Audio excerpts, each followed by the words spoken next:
കലാഭവനിലെ life നോക്കുകയാണെങ്കിൽ അവിടെ ശരിക്കും പറഞ്ഞാൽ ഒരുപാട് പേരുണ്ടല്ലോ, ചിലരൊക്കെ ഭയങ്കര ഹൈപ്പിലെത്തിയ ആളുകൾ, ബട്ട് നമ്മൾ അറിയാതെ പോയ ഒരുപാട് കലാകാരന്മാരുണ്ടായിരിക്കുമല്ലോ അല്ലേ? അത് ആക്ച്വലി നമ്മളിപ്പോൾ കലാഭവനെ കുറിച്ച്, ഞാൻ കലാഭവനിൽ ട്രൂപ്പിൽ ഞാൻ വർക്ക് ചെയ്തിട്ടില്ല, പക്ഷേ ആ കലാഭവനിലെ ആർട്ടിസ്റ്റുകളായിട്ട് ഞാൻ മൂവ് ചെയ്തിട്ടുണ്ട്. എൻ്റെ ഏറ്റവും അടുത്ത സുഹൃത്താണ് നവാസ്.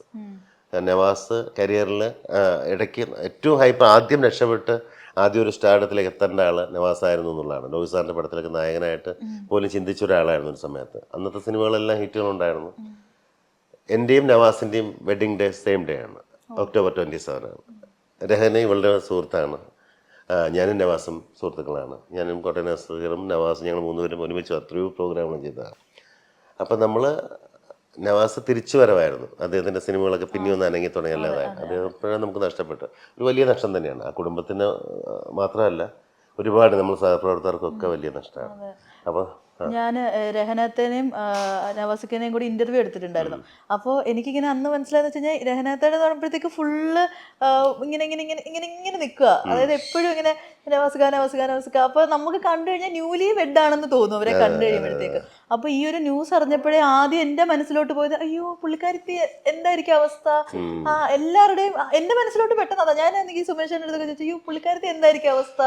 അങ്ങനെ നമ്മൾ നേരിട്ട് കണ്ടതാണ്. അപ്പൊ അടുത്ത് കണ്ടതാ എങ്ങനെയാ ഇവരുടെ ഫാമിലി അറ്റാച്ച്ഡ് ആയിട്ട്. ഇടയ്ക്ക് നവാസ് രഹനെ ഇവിടെ കൊണ്ടാക്കിയിട്ട് പോകും. അതിന് ഉദ്ഘാടനങ്ങൾ ഈ വഴിക്കൊക്കെ ഉണ്ടെങ്കിൽ ഇവിടെ ഇവിടെ അടുത്താക്കി കൊണ്ടുപോകും. ഇവർ തമ്മിൽ ആ ഒരു ബോണ്ടുണ്ട്. നിങ്ങൾ അടുത്ത സുഹൃത്തുക്കൾ. ഇപ്പൊ എന്താണ് ഞാൻ മോനിടയ്ക്ക് ഇതേപോലെ ഓരോന്ന് എഴുതി വാട്സപ്പ് ഇൻസ്റ്റയിൽ ഇങ്ങനെ റീൽ ഇടുന്ന കാണാം. ഉമ്മച്ചിക്ക് വേണ്ടി വാപ്പച്ചി അവസാനമായിട്ട് പാടിക്കൊടുത്ത പാട്ടാണ്. ഉമ്മച്ചി അവിടെ എന്തോ മൈലാഞ്ചി ചെടി കൊണ്ട് നട്ടു. അങ്ങനെയൊക്കെ ഒരുപാട് പോസ്റ്റുകൾ കാണാം.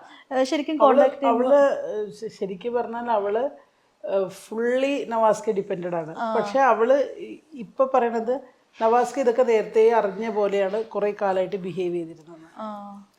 ഇങ്ങനെ അവള് ഡ്രൈവിംഗ് പഠിപ്പിച്ചു, അവളെ ഒരുപാട് കാര്യങ്ങൾ പറഞ്ഞ് ഇങ്ങനെ ചെയ്യണം എന്നൊക്കെ പറഞ്ഞ് ഇതൊക്കെ നവാസ്ക്ക് നേരത്തെ മുൻകൂട്ടി കണ്ടിരുന്നോ? അവൾക്ക് ഇപ്പം അങ്ങനെ തോന്നുകയാണ്. ഒരുപാട് കാര്യങ്ങൾ അവരുടെ ഫാമിലി ലൈഫിൽ ഒരുപാട് കാര്യങ്ങൾ ഇപ്പം ആലോചിക്കുമ്പോൾ അങ്ങനെ തോന്നുക പറയും. മോൻ ഇതേപോലെ എഴുതിയിട്ടുണ്ടായിരുന്നു, ഉമ്മച്ചിക്ക് വേറെ ഒരു ഫ്രണ്ട്സും ഇല്ല, എല്ലാം വാപ്പിയാണ് ഫ്രണ്ട്സ്. ഫുൾ അവളുടെ ലോകം അതാണ്. അവൾ അങ്ങനെ ആയിരുന്നു. മനസ്സിലായി. അങ്ങനെ നിങ്ങള് മൊത്തത്തിൽ ഇപ്പോൾ ചേച്ചി ഇത്തയുടെ ഫ്രണ്ടും ചേട്ടനിക്കാടെ ഫ്രണ്ടും. അപ്പൊ ഞങ്ങൾ സമയം സീരിയലിന്റെ അനീതിയായിട്ടാണ് അവൾ അഭിനയിച്ചത്. അപ്പൊ അന്ന് തൊട്ടുള്ള അടുപ്പാ, അത് ഫാമിലി ആയിട്ടുള്ള അടുപ്പാണ്. ഞങ്ങള് മാത്രമേ വെഡിങ് ആനിവേഴ്സറിക്ക് സെയിം ടു യു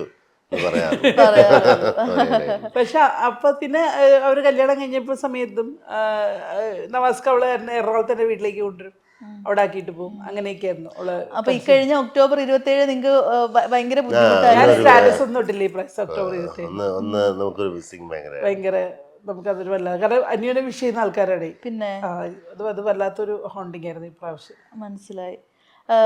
അവരുടെ ഒരു സിനിമയും ഈഴാന്ന് പറഞ്ഞിട്ട് അത് റിലേറ്റഡ് ആയിട്ടായിരുന്നു അന്ന് ഇന്റർവ്യൂ തന്നെ. പിന്നെ അവിടെ പോയിരുന്നോ? പിന്നെ പോയി ഞാൻ നേരിട്ട് പോയി. അതെ. നിങ്ങൾ തമ്മിലുള്ള ഫ്രണ്ട്ഷിപ്പ് അപ്പൊ ഈ കലാഭവനിൽ വെച്ചിട്ട് തുടങ്ങി അതിന് മുമ്പേ അറിയാം? അല്ല, ഞങ്ങൾ കലാഭവനിലായിരുന്നു നവാസ, ഞാൻ വേറെ ട്രൂപ്പിലായിരുന്നു. അപ്പം ഞാനും കോട്ടയം നസീറും കലാഭവൻ നവാസും കൂടെ ഓർമ്മ എനിക്കോട്ടത് ഒരു 10-30 വർഷം മുമ്പ് തന്നെ, 30-31 വർഷം മുമ്പ് ഞങ്ങൾ മൂന്നുപേരും കൂടെ ഷോ ചെയ്യുകയാണ്. ഞങ്ങൾ മൂന്നുപേരും മാത്രമായിട്ട്, നസീറും ഞാനും നവാസും മാത്രമായിട്ട് എത്രയോ ഷോസ് നമ്മൾ ചെയ്തിട്ടുണ്ട്. കുഞ്ഞു ഷോസ് എല്ലാം. അപ്പം ഞങ്ങൾ മൂന്നുപേരും മതിയാവുമായിരുന്നു. ഒരു അത്യാവശ്യം ഒരു 1.5 മണിക്കൂർ ഞങ്ങൾ മൂന്നുപേരും മതിയാവുമായിരുന്നു. അപ്പം അങ്ങനെ മൂന്നുപേരും കൂടെ ഷോസ് ചെയ്യുകയും അല്ലാതെ നമ്മൾ കൂടുന്നതൊക്കെ ഞങ്ങൾ മൂന്നുപേരായിരുന്നു. ഒരുപാട് മ്യൂസിക്കാരുടെ ഇടയിൽ നിന്ന് ഞങ്ങൾ മൂന്നുപേരും എപ്പോഴും സെപ്പറേറ്റ് ചെയ്യുമായിരുന്നു. നിങ്ങളെല്ലാവരും കൂടി ഒരു വാട്സ്ആപ്പ് ഗ്രൂപ്പ് ഉണ്ടെന്നൊക്കെ അറിഞ്ഞിട്ടുണ്ട്. ഗ്രൂപ്പ് ഓഫ് കൗണ്ടേഴ്സ് എന്ന് പറയുന്ന ഗ്രൂപ്പാണ്. ആ ഗ്രൂപ്പിന്റെ അഡ്മിൻ ഞാനാണ്. ആ ഗ്രൂപ്പ് ഉണ്ട്. അപ്പം ഞാൻ ആ ഗ്രൂപ്പ് ഞാൻ തുടങ്ങി വെച്ചിട്ട് എനിക്കിഷ്ടപ്പെട്ട ഏറ്റവും ഞാൻ അടുത്ത് നിൽക്കുന്ന ആൾക്കാരുടെ ഒരു ഗ്രൂപ്പാണ്. അതിനകത്ത് പിന്നെ ആഡ് ചെയ്ത ആൾക്കാരുണ്ടായിരുന്നു.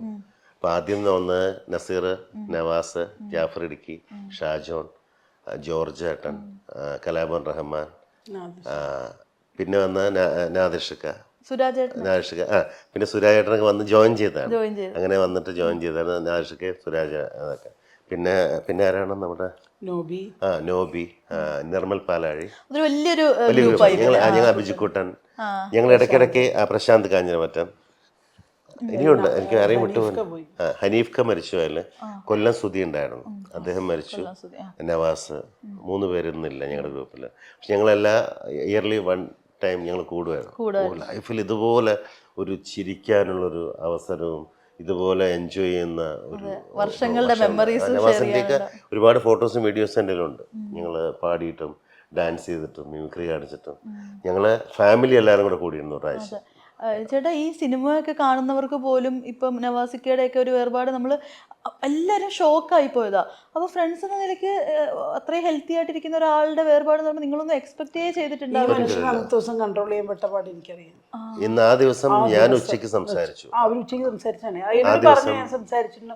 കാഷ്വലി വിളിച്ചപ്പോൾ ഞാൻ നവാസായിട്ട് കത്തിരിക്കായിരുന്നു എന്ന് പറഞ്ഞു. കുറേ നാളായിട്ട് വിളിക്കാതെ ഞങ്ങൾ അന്ന് സംസാരിച്ചു. അയ്യോ, അന്ന് ഉച്ചയ്ക്ക് ഒരു 2:30 മണിക്ക് 2 o'clock 2:30 ടൈമിൽ വിളിച്ചിട്ട് ഞാൻ അങ്ങോട്ട് വിളിച്ചാൽ ഫോൺ എടുത്തില്ല. ഞങ്ങൾ 3 പേരും കൂടെ ഒരുപാട് നാൾക്ക് ശേഷം ഒരുപാട് നാളുകൾക്ക് ശേഷം കുറേ നാളായി വിളിച്ചിട്ടുണ്ട്. അപ്പം ഞാനും നസീറും 3-4 കൂടിയിട്ട് ഒരുമിച്ചാണ് കോൾ ഇട്ട്. നസീർ എടുത്തില്ല. അതുകൊണ്ട് നവാസ് പറഞ്ഞു, എടാ ഞാൻ കുറച്ച് കഴിഞ്ഞ് വിളിക്കാമെന്ന് പറഞ്ഞു. അന്ന് ഒരു 2:30 3 o'clock സമയത്ത് എന്നെ വിളിച്ചിട്ട് എന്ന് പറഞ്ഞു, നീ എന്താ വിളിച്ചത്? ഞാൻ പറഞ്ഞു, ഒന്നുമില്ല, വെറുതെ വിളിച്ചത്. അപ്പം ഞാൻ ഷൂട്ട് നടക്കുന്ന വിശേഷങ്ങളൊക്കെ പറഞ്ഞ് ഫോൺ വെച്ച ആളാണ് സന്ധ്യയ്ക്ക് 5 മണി 6 മണി ആകുമ്പോൾ. അൺഎക്സ്പെക്റ്റഡ്. നിങ്ങൾ ഈ കല്യാണം കഴിച്ച സമയവും ഒക്കെ മീൻസ് ഡേറ്റ് മാത്രമാണോ വർഷം വ്യത്യാസമുണ്ട്? സെയിം ഡേറ്റ് ആണെന്നേ ഉള്ളൂ. പക്ഷെ വർഷം അവള് പിന്നെ 3 വർഷം കഴിഞ്ഞു. 2002. അതെ, ഞങ്ങൾ 99-ലല്ലേ കഴിഞ്ഞു. അതെ അതെ, അവര് പിന്നീട്. പിന്നെ അതെ, നിങ്ങൾ ഫ്രണ്ട്ഷിപ്പ് ശരിക്കും പറഞ്ഞ സിനിമയിലൂടെ ആണ്. ഞങ്ങള് സമയം സീരിയൽ എൻ്റെ അനിയത്തിയായിട്ട്. അതിനു മുമ്പ് കാരുണ്യം, ലോയിസാറിന്റെ കാരുണ്യത്തിലും ജയറാമേന്റെ സിസ്റ്റേഴ്സ് ഞാനും രഹനയായിരുന്നു. അങ്ങനെ അതിന് അതാണ് സ്റ്റാർട്ടിങ് തോന്നുന്നു. പിന്നെ സമയം അത് എല്ലാ മാസവും ഉണ്ടല്ലോ. അപ്പൊ ഞങ്ങൾ തമ്മിൽ ഭയങ്കര അടുപ്പായിരുന്നു. മനസ്സിലായി.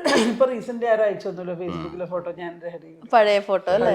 ഒരു ഒന്നിന് ഉദ്ഘാടനങ്ങളുടെ തിരക്കായിരിക്കും. അപ്പോൾ ഒരേ സ്ഥലത്ത് ഞങ്ങൾക്ക് 2 പേർക്ക് ഉദ്ഘാടനം, ആ സ്പോട്ടിലുള്ള ഫോട്ടോ. അതെ, എല്ലാവരും ഈ മോന്റെ ഇതിനകത്താണെങ്കിലും കമന്റ് ഇടുന്നത് അമ്മോനെ ഉമ്മ എങ്ങനെയുണ്ട് എന്ന് പറയാമോ എന്നാണ് എല്ലാവരും ചോദിക്കുന്നത്. അപ്പോൾ എനിക്ക് തോന്നുന്നു ഇന്റർവ്യൂ കാണുന്ന കുറച്ച് പേർക്കെങ്കിലും ലൈക്ക് ആളെങ്ങനെയുണ്ടെന്ന്. അവൾക്ക് അതിനുള്ളൊരു ശക്തി കിട്ടണം മനസ്സിന്. ആയി വരുന്നതേ ഉള്ളായിരിക്കും. അത് അവൾക്ക് ആ ഒരു ശക്തി മനസ്സിന് കിട്ടണം. അവളുടെ ഒരു പ്രാർത്ഥനയും കാര്യങ്ങളും. അയ്യോ, ഒരുപാട് നമുക്ക് അന്ന് പോയപ്പോൾ ഒരുപാട് സങ്കടമായി. കാരണം നമുക്കും എന്താ പറയുക, റിലേറ്റബിൾ ആയിട്ടുള്ളൊരു ലൈഫ്. അതെ. അപ്പോൾ എന്തായാലും നമ്മൾ ഈ വാട്സപ്പ് ഗ്രൂപ്പിനെ പറ്റിയിട്ടൊക്കെ പറഞ്ഞു. അപ്പോൾ ശരിക്കും പറഞ്ഞാൽ നിങ്ങളൊക്കെ ഒരുപാട് ട്രോളുകളും ഒക്കെ അതിനകത്ത് ഷെയർ ചെയ്യുന്നതും ഒക്കെ കണ്ടിട്ടുണ്ടായിരുന്നു. ഇപ്പോഴും എങ്ങനെയാ ഗ്രൂപ്പ് ആക്റ്റീവ് ആണോ? ഞങ്ങൾ ആക്ച്വലി ഞങ്ങളുടെ ഗ്രൂപ്പിൽ നിന്ന് പോയ നഷ്ടങ്ങൾ മാത്രമേ ഞങ്ങൾക്ക് സങ്കടമായിട്ടുണ്ടായിരുന്നുള്ളൂ. ബാക്കി എല്ലാ സമയത്തും ഏറ്റവും ഹാപ്പിനെസ്സും ഏറ്റവും കൂടുതൽ നമ്മൾ ട്രോളുന്നതും പരസ്പരം അങ്ങോട്ടും ഇങ്ങോട്ടും ട്രോളുന്ന